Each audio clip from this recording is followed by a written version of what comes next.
नमस्कार, अखबार रिपोर्टर के इस अंक में आपका स्वागत है। अमेरिका ने H-1B वीज़ा को और कठोर कर दिया है और उस पे भारतीयों को एक तरह से प्रतिबंधित कर दिया है।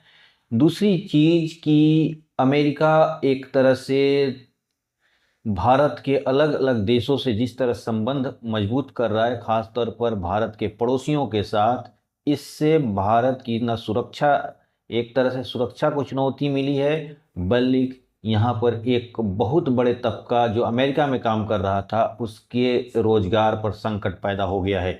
आज हम इसी पर चर्चा करेंगे। बात शुरू करें इससे पहले आपसे हमारी गुजारिश है कि आप हमारे चैनल को थोड़ा सब्सक्राइब कर दीजिए। अमेरिका ने H-1B वीज़ा पर फ़ी लागू कर दिया है और ये फ़ी करीब करीब $1 लाख के आसपास है। अब वो कंपनियां जो भारत से अपने को टैलेंट्स को अमेरिका लाती थीं, उन्हें अब $1 लाख देना होगा। यानी अब उनके लिए भारत से जो वर्कर्स, खासतौर पर आईटी सेक्टर्स के वर्कर्स के लिए अब मुश्किलें खड़ी हो जाएंगी। माइक्रोसॉफ्ट ने ये आदेश दे दिया है कि जितने लोग अभी बाहर गए हैं, अमेरिका से बाहर गए हुए हैं, जो भारत के लोग, वो 24 घंटे के अंदर अमेरिका आ जाएं, क्योंकि 21 तारीख से ये नियम लागू हो जाएगा। यानी अब अमेरिका में प्रवेश मुश्किल हो जाएगा। अब ये भारत के लिए एक बहुत बड़ा संकट है, क्योंकि भारत में जो वर्कर अलग अलग देशों में काम करते हैं, उससे भारत को एक मोटी कमाई होती है और ये कमाई करीब 12 लाख करोड़ के आसपास होती है। अकेले अमेरिका से जो भारत पैसा आता है इन वर्करों के द्वारा, वो करीब करीब 3.5 लाख करोड़ सालाना होता है, जो बहुत बड़ी रकम है। दूसरी बात कि जो कंपनियां भारत में आउटसोर्स करके काम करती थीं, अब आने वाले समय में हो सकता है कि अमेरिका उन पर भी कुछ प्रतिबंध लगाए।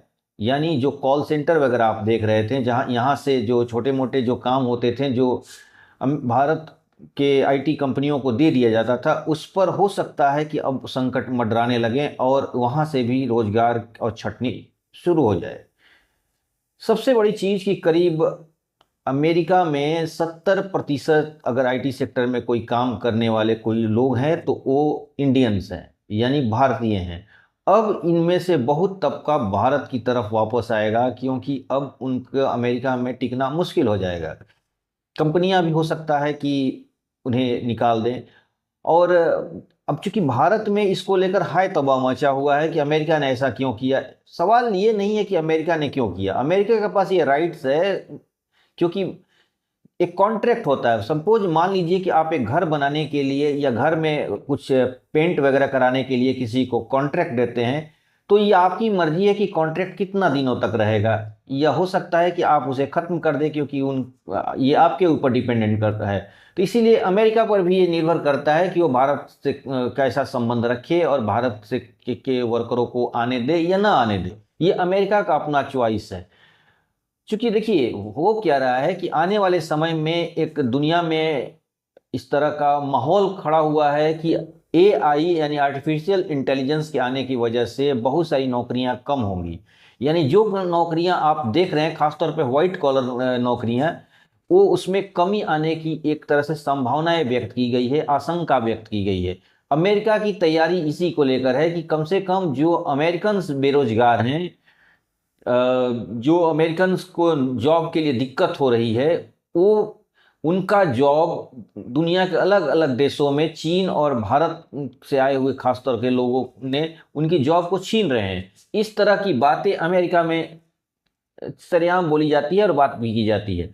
तो इससे एक अमेरिका ने इस तरह की पॉलिसी लगाया है, जो अमेरिका फर्स्ट की डोनाल्ड ट्रंप की जो पॉलिसी है, उसकी तहत ही अमेरिका चाहता है किसी तरह यहाँ का मैन्युफैक्चरिंग और यानी यहाँ के लोगों को रोजगार मिले। और रोजगार मिलने के लिए अमेरिका के पास कोई अगर ऑप्शन दिखता है तो यही है कि बाहर से आए हुए प्रोडक्ट को यहाँ बाधित करो, बाहर से आए हुए टैलेंट को बाधित करो अपने यहाँ प्रोडक्शन खुद ग्रो होने लगेगी, अपने यहाँ के टैलेंट खुद तैयार होने लगेंगे। ये अमेरिका का शॉर्ट टर्म पॉलिसी नहीं है, अमेरिका का लॉन्ग टर्म पॉलिसी है। और हो सकता है कि डोनाल्ड ट्रंप इसी नीति पर काम करते हो, क्योंकि एआई टेक्नोलॉजी के बाद डोनाल्ड ट्रंप इस बात को समझ रहे हैं कि नौकरियां और कम होंगी। ऐसे में जो भारतीय लोग वहाँ की नौकरियों पर कब्जा किए हुए हैं, उससे अमेरिकन को और बेरोजगारी बढ़ेगी। इसके वजह से ही अमेरिका इस बात की तैयारी कर रहा है कि अब विदेशियों को जो अमेरिका में रह रहे हैं, दुनिया के अलग अलग देशों से जो अमेरिका में काम कर रहे हैं, उनको किसी तरह बाहर किया जाए, ताकि जो अमेरिकन्स हैं, जो अमेरिका के नागरिक हैं, उनको रोजगार की व्यवस्था हो सके। और जब एआई टेक्नोलॉजी आएगी तो उनमें ज़्यादा से ज़्यादा अमेरिकन को नुकसान न हो, इसके लिए भी एक तैयारी है। भले इसके लिए जो भी कुछ लोग अलग अलग बातें कर रहे हैं कि नरेंद्र मोदी को जो नोबल्स के लिए जो बातें की या ऑपरेशन सिंदूर, ये बातें मुझे उतनी अच्छी नहीं लग रही हैं। इस बातों में कोई उतना दम नहीं है। दम अगर है तो बस यही कि जिस तरह दुनिया में एआई टेक्नोलॉजी के आने के बाद रोजगार का संकट पैदा होने वाली, उसी की तैयारी अमेरिका कर रहा है। ये बात दुनिया को समझनी चाहिए। अब सबसे बड़ी बात कि अमेरिका क्या करता है नहीं करता, ये अमेरिका की समस्या है। हमारी समस्या ये है कि हमें अपने लोगों को किस तरह सही जगह पर उनको सेटल किया जाए। हाँ, ये बात तय है कि जो लोग वापस आएंगे उतनी सैलरी उनको अमेरिका में जितनी मिलती है उतनी इंडिया में नहीं मिलेगी। लेकिन एक बात यहाँ पर ध्यान देने योग्य है कि ये बातें जो लोग कह रहे हैं कि अमेरिका से जो टैलेंट वापस भारत अपने देश वापस आएंगे तो उनमें रोजगार का संकट पैदा हो जाएगा, या उन्हें जो भारतीय कंपनी रोजगार भी देगी उतनी सैलरी नहीं देगी। लेकिन एक बात मैं बता दूं कि अमेरिका का लिविंग कॉस्ट ज़्यादा है, यानी अमेरिका में जितना लोग 50,000 में भारत में गुजारा करेंगे, अमेरिका में उसके लिए 2-2.5 लाख रुपया खर्च करना पड़ता है।